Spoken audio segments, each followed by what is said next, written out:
عارفانہ صحبت کیا ہے؟ سچی صحبت وہ ہے جو معرفت کی صحبت بن گیا ہو۔ مثلاً قرآن میں ایک واقعے کا ذکر ان الفاظ میں آیا ہے، وَإِذَا سَمِعُوا مَا أُنزِلَ إِلَى الرَّسُولِ تَرَىٰ أَعْيُنَهُمْ تَفِيضُ مِنَ الدَّمْعِ مِمَّا عَرَفُوا مِنَ الْحَقِّ يَقُولُونَ رَبَّنَا آمَنَّا فَاكْتُبْنَا مَعَ الشَّاهِدِينَ وَمَا لَنَا لَا نُؤْمِنُ بِاللَّهِ وَمَا جَاءَنَا مِنَ الْحَقِّ وَنَطْمَعُ أَن يُدْخِلَنَا رَبُّنَا مَعَ الْقَوْمِ الصَّالِحِينَ۔ یعنی جب وہ اس کلام کو سنتے ہیں جو رسول پر اتارا گیا ہے تو تم دیکھو گے کہ ان کی آنکھوں سے آنسو جاری ہیں، اس سبب سے کہ انہوں نے حق کو پہچان لیا۔ وہ پکار اٹھتے ہیں کہ اے ہمارے رب، ہم ایمان لائے، پس تو ہم کو گواہی دینے والوں میں لکھ لے، اور ہم کیوں نہ ایمان لائیں اللہ پر اور اس حق پر جو ہمیں پہنچا ہے، جبکہ ہم یہ آرزو رکھتے ہیں کہ ہمارا رب ہم کو صالح لوگوں کے ساتھ شامل کرے۔ قرآن کے اس حصے میں ایک صحبت رسول کا ذکر ہے۔ اس صحبت رسول میں کچھ لوگوں نے پیغمبر کی زبان سے قرآن کا ایک حصہ سنا۔ قرآن کے اس حصے کو سن کر ان کو معرفت رب کا تجربہ ہوا۔ یہ تجربہ اتنا گہرا تھا کہ وہ ان کی آنکھوں سے آنسوؤں کی صورت میں بہہ پڑا۔ یہ ایک عارفانہ سنت رسول کا بیان ہے۔ جس طرح رسول اللہ کی دوسری سنتیں قابل اتباع ہیں، اسی طرح آپ کی یہ سنت بھی اس قابل ہے کہ وہ اہل دین کی مجلسوں میں زندہ ہو۔ قرآن کا سچا تذکرہ وہی ہے جو لوگوں کے دل و دماغ کو ہلا دے، جو سننے والے کے اندر معرفت کا طوفان پیدا کر دے، جو آنسوؤں کی صورت میں آنکھوں کے راستے بہہ پڑے۔ انسان کے جسم سے بہت سی چیزیں نکلتی ہیں، مثلاً آنسو، پسینہ وغیرہ۔ ان میں آنسو ایک مختلف چیز ہے۔ آنسو انسان کے جسم سے نکلنے والا سب سے زیادہ خالص یا پیورسٹ مادہ ہے۔ آنسو ایک ایسی چیز ہے جو صرف اس وقت نکلتا ہے جبکہ آدمی کو معرفت کا تجربہ ہو جائے۔ آنسو بندے کی طرف سے اپنے رب کے لیے سب سے زیادہ خالص تحفہ یا پیورسٹ گفٹ ہے جو کبھی رد یا ریجیکٹ نہیں ہوتا۔ اسی لیے آنسو صرف اللہ کے لیے ہے، آنسو کسی غیر اللہ کو دینے کی چیز نہیں۔ قرآن میں مذکورہ واقعے میں اس لمحے کا ذکر ہے جبکہ ایک متلاشی یا سیکر انسان ایک صاحب معرفت انسان سے ملتا ہے۔ یہ ملنا کوئی سادہ ملنا نہیں ہوتا، بلکہ وہ ذہنی طوفان یا برین سٹارمنگ کا ایک لمحہ ہوتا ہے۔ یہ ایک ایسا لمحہ ہوتا ہے جبکہ دو سچے انسانوں کے درمیان ربانی ملاقات کا عمیق تجربہ ہوتا ہے۔ اس ملاقات میں ایک تیسری ہستی شامل ہو جاتی ہے اور وہ اللہ رب العالمین کے فرشتے ہیں۔ فرشتوں کی شمولیت کی بنا پر یہ ملاقات ایک ربانی قربت کا لمحہ بن جاتی ہے۔ اس ربانی ملاقات کے دوران دینے اور پانے کا ایسا تجربہ مل جاتا ہے جس میں تبادلے کا ذریعہ الفاظ نہ ہوں بلکہ آنسو ہوں۔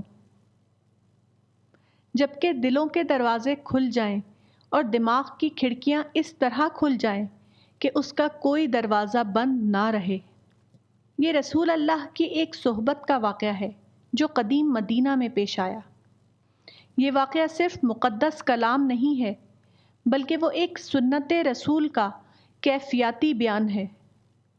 جس طرح رسول اللہ کی دوسری سنتیں قابل اتباع ہیں، اسی طرح آپ کی عارفانہ سنتیں بھی اس قابل ہیں کہ وہ اہل دین کی مجلسوں میں زندہ ہوں۔ ایک صاحب معرفت عالم کی صحبت ایک زندہ صحبت ہے۔ وہ حاضرین کے اندر ذہنی طوفان یا برین سٹارمنگ کا سبب بن سکتی ہیں۔ آپ کسی عالم کی کتاب پڑھیں، اس سے بھی آپ کو فائدہ ہوگا، لیکن جب آپ ایک سچے عالم کی صحبت میں بیٹھتے ہیں تو یہ بیٹھنا آپ کے لیے ایک زندہ تجربہ بن جاتا ہے۔ کتاب اگر آپ کو معلومات دیتی ہے تو ایک عارف کی صحبت سے آپ کو حکمت یا وزڈم کا خزانہ مل سکتا ہے۔ کتاب کا مطالعہ آپ کی واقفیت میں اضافہ کرتا ہے، لیکن ایک عارف کی صحبت آپ کو بتاتی ہے کہ معرفت کا زلزلہ کیا چیز ہے۔ سچی صحبت وہ ہے جو معرفت کی صحبت بن جائے، جس سے آپ کو رزق رب ملنے لگے۔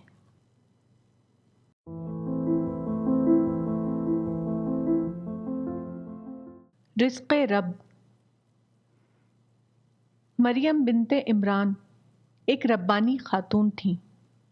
وہ ایک یہودی خاندان میں فلسطین میں 20 قبل مسیح میں پیدا ہوئیں۔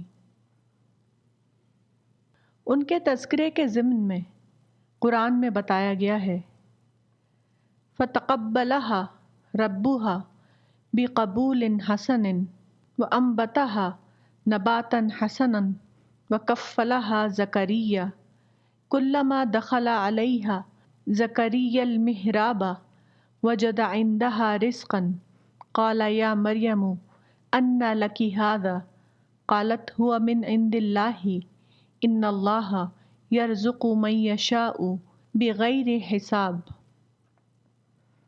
بس اس کے رب نے اس کو اچھی طرح قبول کیا اور اس کو عمدہ طریقے سے پروان چڑھایا اور زکریا کو اس کا سرپرست بنایا۔